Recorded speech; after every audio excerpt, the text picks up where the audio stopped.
इस सदी की सबसे बड़ी महामारी हम सभी ने देखी और लॉकडाउन के बाद अनलॉक हुआ और अभी भी जो ज़िंदगी है, जो पटरी पे आने में समय लग रहा है। अगर हम व्यापारियों की बात करें तो व्यापारी बहुत ज़्यादा उनको जो है सफ़र हुआ है, क्योंकि शायद किसी ने सोचा नहीं था कि इतने लंबे तक उन्हें जो है काम बंद रखना पड़ेगा और काम चलेगा नहीं।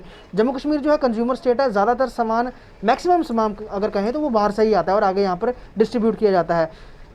ई वे चालान को लेकर ट्रेडर्स ने अब एक नाराज़गी जताई है और ये सरकार से अपील की है कि जो फेस्टिवल सीज़न अभी चल रहे हैं, हालांकि फेस्टिवल लोग खुल के मना नहीं पा रहे, अभी भी लोग खुल के बाहर नहीं निकल रहे हैं, लेकिन जो भी काम चल रहा है उस पर जो ट्रेड एसोसिएशन है, वेयर हाउस ट्रेड एसोसिएशन, इनका ये कहना है कि ई वे बिल को अभी फेस्टिवल सीज़न में सस्पेंड किया जाए और अगर नहीं किया जाएगा तो इसके लिए आगे वो पुरजोर विरोध भी करेंगे। मेरे साथ जनरल सेक्रेटरी हैं वेयर हाउस ट्रेड फेडरेशन के जनरल सेक्रेटरी। क्या पहले भी आप लोग ई वे बिल से काम करते थे जब ये पैंडेमिक नहीं था? ऐसा है, जब जीएसटी लगा हमारे जम्मू कश्मीर में, पूरे हिंदुस्तान में, तो उस समय प्रोसेस हुआ कि 50,000 के ऊपर आपको कोई भी सेल करोगे तो आपको ई वे बिल काटना पड़ेगा।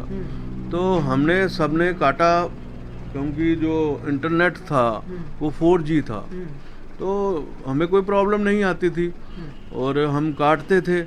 लेकिन जब कोरोना महामारी शुरू हुई, तो जब लॉकडाउन हुआ पूरे इंडिया में और जम्मू कश्मीर में, तो उस समय ई वे बिल को सस्पेंड कर दिया गया, क्योंकि कोई आ नहीं रहा था, कोई जा नहीं रहा था। तो उस समय एडमिनिस्ट्रेशन ने हमारा साथ दिया। खैर, दुकानें ही सारी बंद थी। जब थोड़ी थोड़ी गतिविधियां खुलने लगी, सारा खुलने लगा, तो उस समय व्यापारी जो इस समय सफ़र किया पूरे वर्ल्ड के अंदर, पूरे हिंदुस्तान के अंदर, अगर कोई चीज़ सफ़र हुआ तो वो व्यापारी सफ़र हुआ। तो मैं आपको बताना चाहता हूँ क्या इशू क्या है। जो देखो, हमारा कंज्यूमिंग स्टेट है, हमारे जम्मू कश्मीर जो है कंज्यूमिंग स्टेट है। सारा माल हमारा बाहर से आता है, लखनपुर से आता है, पूरा माल जो है चेकिंग होके आता है, पूरे ई वे बिल के साथ आता है। जब हमारे पास पहुंचता है तो हमारी जिम्मेवारी होती है हर एक डिस्ट्रिक्ट में माल पहुंचाने की, प्रोविजन लेवल और डिस्ट्रिक्ट लेवल में। तो हमारा माल जो है पहुंचता है हर एक डिस्ट्रिक्ट में, तो उसमें 50,000 के ऊपर जो भी बिलिंग होती है उसका ई वे बिल करता है।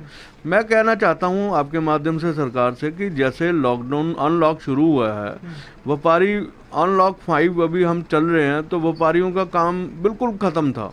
बल्कि व्यापारी किराए, दुकानों के किराए नहीं दे सकते थे, इलेक्ट्रिसिटी के बिल नहीं दे सकते थे और लोगों की तनख्वाहें नहीं दे सकती थी। जो हमारे प्रधानमंत्री का निर्देश था कि किसी भी अपने एम्प्लॉय को बाहर नहीं निकालना, हमने पूरा पालन किया, पूरा एडमिनिस्ट्रेशन का साथ दिया।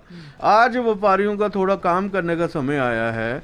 हर साल व्यापारी जब हमारे त्योहार आते हैं तो ई वे बिल सस्पेंड होता है हर साल, ये आज की बात नहीं है। लेकिन मैं आपको एक चीज और बताना चाहता हूँ, जो डिपार्टमेंट की तरफ से हमें परेशानी आ रही है। इस समय हमारा इंटरनेट है 2G है।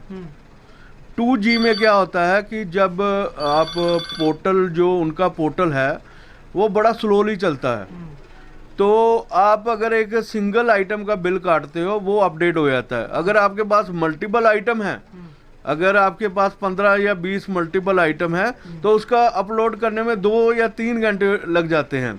और दूसरा ये, जो आपका पोर्टल है वो सर्वर ही खराब रहता है, वो अपलोड नहीं होता है, तो हमारी गाड़ियाँ तो हज़ारों ट्रक खड़े हो जाते हैं, जाम लग जाता है। तो आप ये चीज़ें देखते हुए हमारे व्यापारियों के साथ नहीं खड़ी होगी एडमिनिस्ट्रेशन, तो हम भी मजबूर होंगे, हम भी एडमिनिस्ट्रेशन का बिल्कुल साथ नहीं देंगे। मुझे ये चीज़ वो पूछनी थी आपसे। प्रधानमंत्री नरेंद्र मोदी ने कोविड पैंडेमिक के बीच में पैकेजेस अनाउंस किए थे, उसका कितना पार्ट ज़मीन पर आप लोगों के पास पहुंचा? और दूसरा जो एक पैकेज था वो लेफ्टिनेंट गवर्नर मनोज सिन्हा ने भी दिया था, जिसमें बिजली को जो है उस पर कुछ दरें की माफ़ की गई थी और कुछ इंटरेस्ट पे भी था। क्या वो ज़मीन पे पहुंचा है? अगर पहुंचा है तो उससे कितनी व्यापारियों को हेल्प हुई है, अगर वो पहुंचा है तो? ऐसा है, हमने जब चेयरमैन साहब इनके लेफ्टिनेंट गवर्नर के जब कमेटी बनाई गई के शर्मा जी को, तो हम उनसे मिले। जब पूरे व्यापार जगत के जितने भी प्रेसिडेंट थे हमारे साथ गए, तो हमने उनसे बात रखी थी, जितनी भी हमने बातें रखी थी, हमारी 2 बातें मानी गई। एक तो बिजली के बिल जो है आधे होंगे, और दूसरे ये है कि जो भी इंटरेस्ट है, इंटरेस्ट ऑन लिमिट या इंटरेस्ट ऑन लोन, उस पर 5% रिबेट होगा।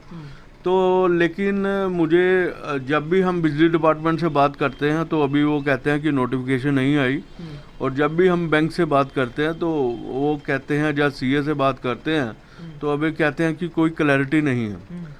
तो आपके माध्यम से ये भी कहना चाहता हूँ कि जो भी हमारे मनोज सिन्हा साहब ने जो पैकेज दिया है हमारे व्यापारियों को, उनकी गाइडलाइन जो है वो जल्दी आनी चाहिए, ताकि जो व्यापारी जो थोड़ी राहत मिल सके, और व्यापारी जो जिनकी जो गाड़ी पटरी पे उतरी हुई है वो पटरी पे आ सके और अपने सुविधा के अनुसार काम कर सके। दूसरे दीपक गुप्ता थे, general secretary warehouse trade federation Jammu. साफ तौर पे ई वे बिल जो सीजनल अगर हम बात करें, फेस्टिवल के समय में वो नहीं उसको सस्पेंड रखा जाता है, लेकिन इस बार पहले ही 2G चल रहा है, 4G नहीं जम्मू डिस्ट्रिक्ट में चल रहा है या फिर इसके सराउंडिंग डिस्ट्रिक्ट में चल रहा है, तो उसकी मार व्यापारियों पर पड़ रही है। और मांग यही है कि अगर आप ई वे बिल को फेस्टिवल सीजन के लिए सस्पेंड नहीं करेंगे तो ये लोग GST नहीं उसके साथ कोई रब्ता रखेंगे, नहीं फिल करेंगे, और उसका लॉस ज़रूर सरकार को होगा। लेकिन साफ तौर पे जो पैकेजेस अनाउंस किए थे वो भी ज़मीन तक नहीं पहुंचे, तो सरकार को उस पर भी सोचना चाहिए। और अभी की जो मांग है इस पर अगर फोकस नहीं किया जाएगा तो आगे इनकी बात जो है और ज़्यादा बढ़ेगी। वीडियो जर्नलिस्ट पवन शर्मा के साथ ख्वाहिश पटेल, टाइम्स जम्मू।